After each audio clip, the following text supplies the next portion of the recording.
This video lecture goes over item writing guidelines for constructed response items, short answer, and essay. Again, this lesson comes from and is inspired by my professor, Dr. Carol Myford. So anything that's fantastic is hers and anything that's a hot mess is mine. What are constructed response items? These are items where students generate a response or an answer to an item. So we'll focus on how you make them on traditional paper and pencil items, but you can also do any of the same things with the digital assessment as well. We're going to talk about two main types of items, short answer items and essay items. There are a lot of reasons you want to use constructed response items in your classroom. The responses more closely approximate real-world behavior, and they're typically measuring higher level skills and knowledge. Short answer items require students to use a word, a phrase, a sentence, and the response can either be a direct question or an incomplete statement, and typically they measure relatively simple learning outcomes. When you're writing short answer questions, you want to make sure you employ direct questions rather than an incomplete statement, especially for younger students. You want to structure the item so the response is concise. You want to place blanks in the margin for direct questions or near the end of incomplete statements. And for incomplete statements, use only one or at most two blanks. You also want to make sure that all the blanks for all items are equal in length, so you're not giving away any clues, but based on the length of the blank. Take a moment to write down one of these reasons and why you think that it's important. So short answer and completion items. Short answer is when there's a direct question that they supply an answer in a word, phrase, sentence, name, number, or symbol. A completion item is one where there's an incomplete statement and that can be answered by supplying a word, phrase, name, number, or symbol. They're relatively easy to construct. It reduces the possibility that students get the right answer by guessing, and it can assess a broad range of knowledge. Because the responses are produced by the student, partial knowledge is not sufficient. You have to actually know the answer to get it right. Short answer and completion items also have some limitations. They're mainly useful for measuring recall of memorized information. They're not as well suited for measuring complex learning outcomes, except maybe in math or science. They're more difficult to score because there's more varying degrees of correctness that need to be considered. Scoring can also be contaminated by students' spelling abilities, and scoring can result in an inaccurate representation of students' abilities if you're not careful. When you format your short answer items, you want a set of complete questions. You want to line up the answer blanks in a column to the right of the question. It makes it easier for the students to respond and for you to check their answers. I want you to take a second to write down what you think is wrong with these items.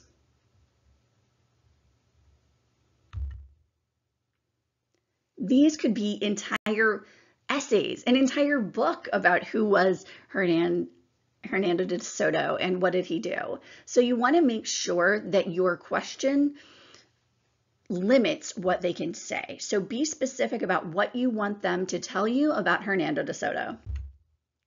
So word the item so that the required answer is both brief and specific. You also want to make certain there's only one possible correct answer for the item. So for this one, what Spanish explorer led the first expedition across the southeastern United States? What's wrong with this item?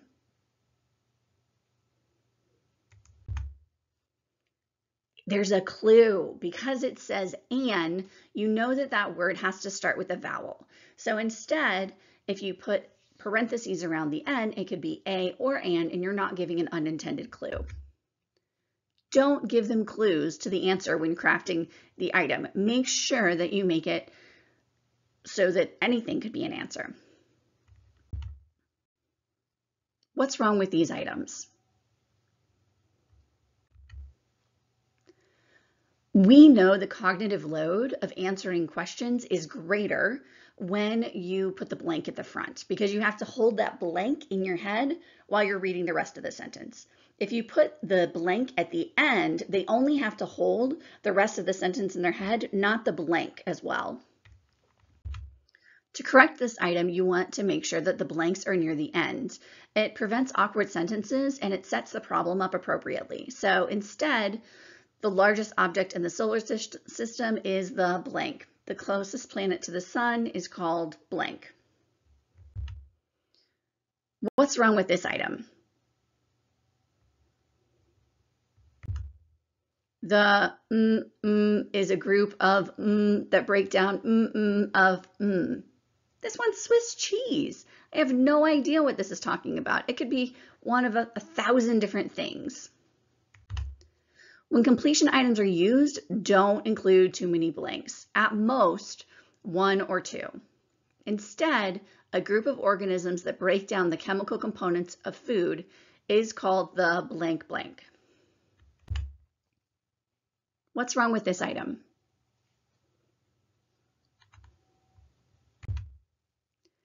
You're giving a clue. Because of the length of the blanks, you want to make sure that you're not giving a clue. The answer is Robert Louis Stevenson. It tells you that Stevenson is the longest word, and so you've unintentionally told them that they're looking for an author with 3 names and a longer last name. Use blanks of equal length. Just give them 1 line to write the author's name. My favorite types of completion questions come from The Writing Revolution by Judith Hochman and Natalie Wexler. One strategy they use is called because, but, so. Because explains why something is true, but indicates a change of direction, like a U-turn. So tells us what happens as a result of something else, in other words, a cause and its effect. So, for example, graphic organizers can help students understand text structures because it makes the text structure visible to students, but you have to teach them how to use graphic organizers. So make sure that you take your time to teach your students how to use the graphic organizers and understand different text structures. It makes them think about a topic, a concept, an idea more deeply. Some examples from history. If you're thinking about westward expansion, the first transcontinental railroad stretched from blank to blank. Building the railroad was tough, hard work because blank. Without the help of Sacagawea, the Lewis and Clark expedition blank. So they have to understand the content and material in order to be successful. For essay items, this is where you're looking for about a paragraph or more, depending on the age and ability level of your students. You're looking for the students' abilities to synthesize, evaluate, and compose texts, and typically they're used to measure more complex learning outcomes. Advantages, they are able to measure complex learning outcomes. They can measure more than one outcome, but it's difficult to write items properly and to score reliably. These are item writing guidelines from essays from Popham and his classroom assessment textbook. You want to convey students a clear idea regarding the extensiveness of the response desired. You want to be explicit. If you want them to write 3 paragraphs, tell them that. If you want them to include 5 supporting details, have them that written in the instructions. You want to construct items so the student's task is explicitly described. One student writing 1 paragraph, another student writing a 5-paragraph essay, you can't really fairly compare them because one student had 5 paragraphs to convey their idea, so they could have lots of misinformation in there but still technically cover the concept, where the one student who only wrote a paragraph had to get that idea in there quickly. So if you tell them exactly what you're looking for, how many pages, how many paragraphs, etc., the better off they're going to be. Provide students with the approximate time to expend on each item, as well as each item's value. So if you have an item at the beginning that's worth 5 points, that's a shorter essay or a shorter item, you want to make sure that they're spending less time on that item than their final essay where they're supposed to be doing a larger task and it's worth 25 points. By telling them the values of each item, they learn what is important and can better allocate their time. Precursively judge an item's quality by composing mentally or in writing a possible response. So you want to make sure that you know what your final product should look like. What are you looking for from students? Sometimes you'll think that it is possible to answer a question in a paragraph, but then you try it out either on paper or in your head and you discover, no, there's too many pieces that are required to fully describe this idea. It will take at least 2 or 3 paragraphs. Without going through the process of testing out your item yourself, it leads you to be more likely to have items that are not working for you correctly. Take a moment to choose one of these items and write a sentence or two about why that item is important when you're creating your essay questions. When you're scoring essay responses, you can choose to score them holistically, everything gets 1 score, or analytically. Each piece gets its own score. You want to have a tentative scoring key in advance of judging students' responses, and you want to make decisions regarding the importance of mechanics of writing prior to scoring. You want that score to be separate from the other scores that you're judging them on, because you want to know if they've mastered the content. Writing mechanics should be scored separately. You also want to score responses to one item before scoring the responses to the next item. So if there are 4 essay items for a final exam, score essay 1 for all students, then essay 2 for all students, and essay 3 for all students. And then as far as possible, evaluate their responses anonymously. That way, they all have a clean slate and can show you exactly what they do.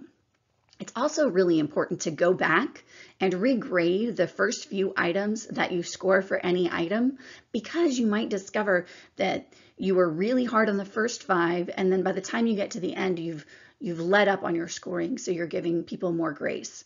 So by going back and rescoring the first few, you make sure that you're consistent. When you do that, you keep scoring until you discover that your scores are consistent.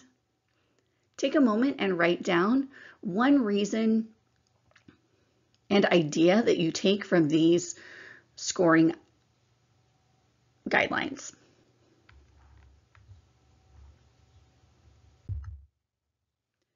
When you are scoring essays, you want to think about whether or not it's useful to use a holistic or an analytical scoring rubric. Holistic scoring focuses on the entire response as a whole, and it reflects their overall performance. Analytical scoring assigns points to each factor and identifies students' strengths and weaknesses, but it ignores the overall quality of the response. When you're thinking about holistic scoring criteria, you might think about their organization, their clarity, their adaptation to the audience, their word choice, and their mechanics. All of that then gets 1 score. So if you were doing scoring criteria for a debate class, you would, for scoring an essay item with a rebuttal preparation, you would look at their anticipation of the opponent's positive points, support for one's own points attacked by opponents, isolation of suitably compelling examples, and a preparation of a spontaneous conclusion. Here you want to break down the points for analytical scoring. So you're going to give points for organization, communicative clarity, audience adaptation, word choice, mechanics. If they're outstanding, they get 3 points, satisfactory, they get 2, and unacceptable, they get 1. So the scores can range, and then you want to decide what each score is worth in the gradebook. So if you're thinking about a holistic scoring key for a U.S. history, when presented with a description of a real-world problem in the United States, students will be able to cite 1 or more significant events in American history that are particularly relevant to the presented problem solution. 2, defend the relevance of the cited events. 3, propose a solution to the presented problem. And 4, use historical parallels from the cited events to support the proposed solution. To turn this into an analytic guide, you could have it be strong, acceptable, weak, and get points for each component. What you notice here is that some pieces are weighted more heavily than others. So for the defense of cited historical events, the highest number of points you can get for that is 20 points. But then when you get to the final one, the historical solution support of the proposed solution, that's worth up to 40 points. And so you want to think about what parts of the task are more important and weight them so that more important parts have more value in your scoring guide. You also want to decide ahead of time how important writing mechanics are to scoring and score all responses to one item at a time and build in student anonymity.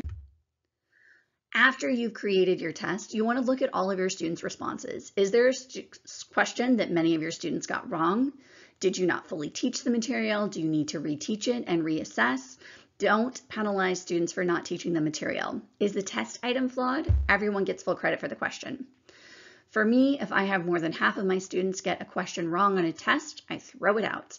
Everybody gets full credit, and I just feel like that's more fair. It tells me that either I didn't teach the material in a way the students understood, or there was something wrong with that item, so I need to correct it before I use that item again. You want to start with your learning objectives when building your test. What did you set out to do to teach your students? Make a list of your learning outcomes and determine the best way to assess those outcomes. You want to start from your content statements. What is it that you are required by the state to teach your students?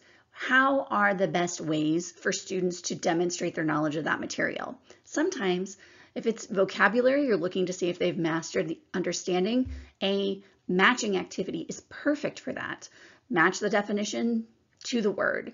Other times, it's a higher level skills that's going to require them to write an essay or at least a few sentences.